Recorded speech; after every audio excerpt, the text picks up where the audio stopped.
Hi, second graders. Today we're going to be talking about opinion writing.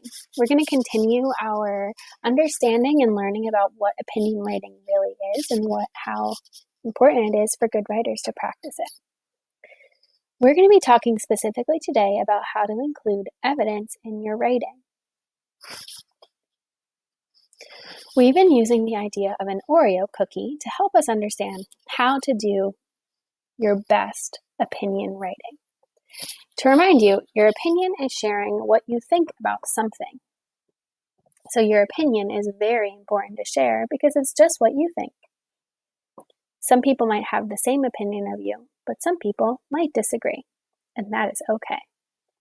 The great thing about writing your opinion is you can use lots of reasons and evidence to help support your ideas and help convince other people to know that your opinion is something that they can agree with. Two important parts that we put inside our OREO writing idea is, of course, our reason and evidence.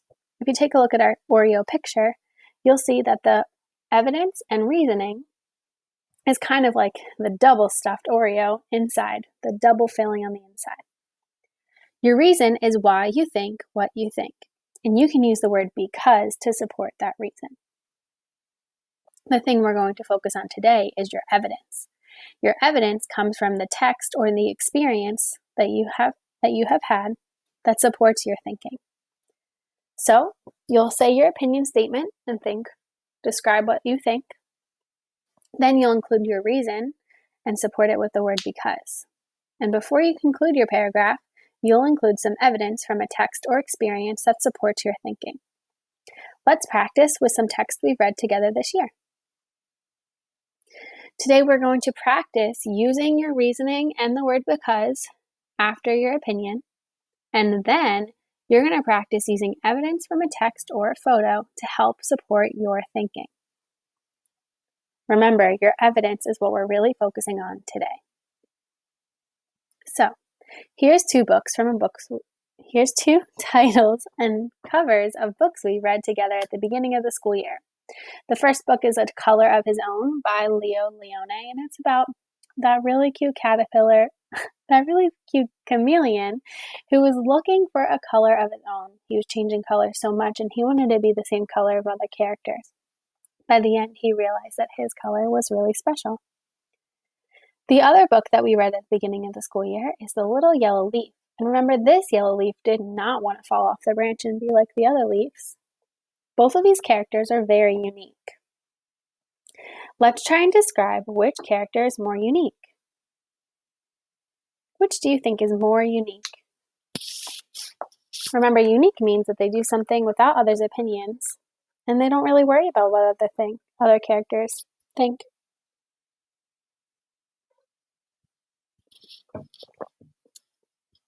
I choose that the little yellow leaf is a more unique character.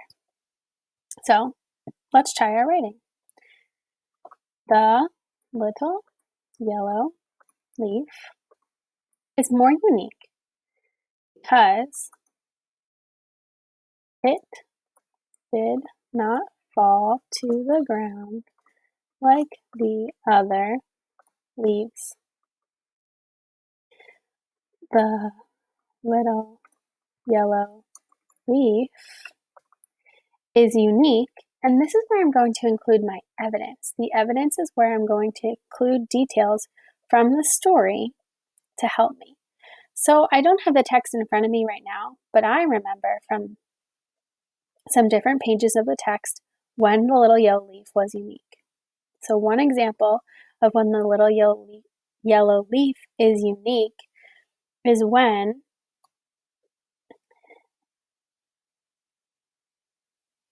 it does not want to leave the tree. That's an example of when the other leaves were falling to the ground and the little yellow leaf said, "I am not ready." I can include the detail of when the little yellow leaf said that as well in my writing. That's an example of words from the text that we're using.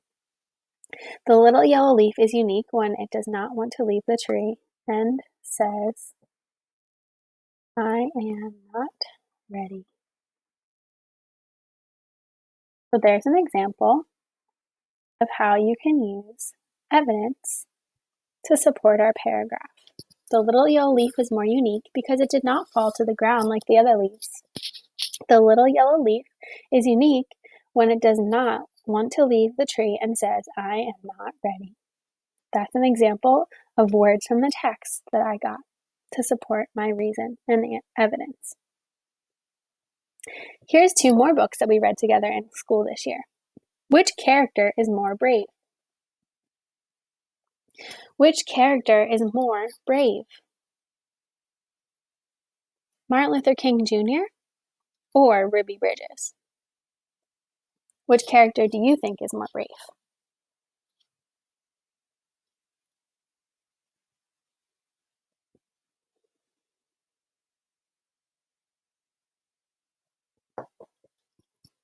Do you have your reason of why you think that character is more brave?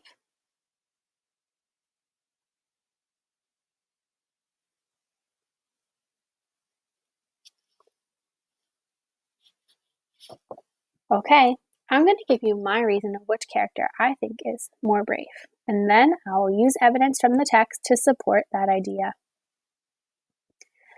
I'm going to say that Martin Luther King is more brave. Remember when we were doing our writing about Martin Luther King Jr. and we used the letters MLK? That's what I'm going to do just to keep it shorter for our video.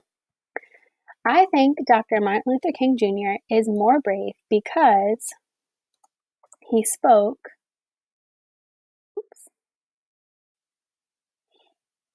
in front of thousands of people. That's my reason of why I think Martin Luther King is so brave. And of course, I use that important word because. Now, I need to find evidence from the text that supports my opinion of why Dr. Martin Luther King Jr. is so brave. If I had the text in front of me, I would go back and find the date of when Martin Luther King gave his I Have a Dream speech. So, I will describe that Martin Luther King Jr. is brave on August 28th, 1963. That's the date of his I Have a Dream speech, and I got that date from the text. Martin Luther King Jr. is brave on August 28th, 1963, when he delivers his famous I Have a Dream speech. Now let's read my reason and evidence of why I think what I think. Martin Luther King is more brave because he spoke in front of thousands of people. Martin Luther King Jr. is brave on August 28, 1963, when he delivers his famous I Have a Dream speech. Those reasons and evidence from the text help you understand why I think my opinion is true. Let's try out one more, and this time you are going to help us and deliver this idea in your writing. So, let's look at these 2 characters of the characters we learned in our 2 latest books. This is a picture of the beggar from the story Bone, Button, Borscht. This is a picture of the 3 soldiers from the story Stone Soup.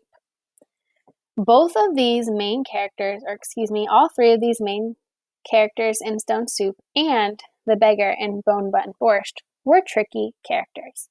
They tricked the other characters, the townspeople or the villagers, into making a soup together that everybody could benefit from. So, which character do you think is trickier, the soldiers or the beggar? In these 2 texts, these characters tricked the townspeople into helping them make a soup for everyone. Which characters do you think is trickier? From which text? Just choose one. Now, I want you to think about how you can start your sentences. You're going to write 2 sentences for me and type it up on your class dojo or write it in your notebook. If you need to pause this video to help you find these purple letters to start your sentence, that is totally perfect. So, you're going to choose Either the soldiers were trickier, or you can say the beggar was trickier because. So on this line here, you're going to either write in your notebook or type on your computer or tablet. The soldiers are trickier because, or you can write the beggar is trickier because. Then your second sentence is what I'm really focusing on and excited to hear you write. In your second sentence, you are going to give me evidence from that story that describes how your character or characters were being tricky. Maybe your reasoning will say that the beggar tricked people into liking him when they first didn't want to talk to him at all. Maybe your reasoning will come from Stone Soup and say that the soldiers were trickier because they got 3 houses to sleep in at the end. Your job today is to use these purple words on this text to either type or write in your notebook what your opinion is. Remember, you're answering the question, which character is trickier? Describe for me that you think either the soldiers were trickier or the beggar was trickier. Don't forget to use the word because for your reasoning. Then, in your second sentence, I want you to tell me what part of the text helped you realize or come to think that that character was trickier. Give me an example or evidence from the text that is describing where that character was so tricky to the townspeople or villagers. I'm looking for your 2 sentences to be written on a notebook or typed up on Class Dojo. I can't wait to see your awesome writing, and I'm really excited to hear your opinion. Remember, the really special thing about opinion is that everybody's opinion can be different and everyone is right. It's all about how you support your opinion with your reasoning and your evidence. Happy writing! Thanks for your hard work today.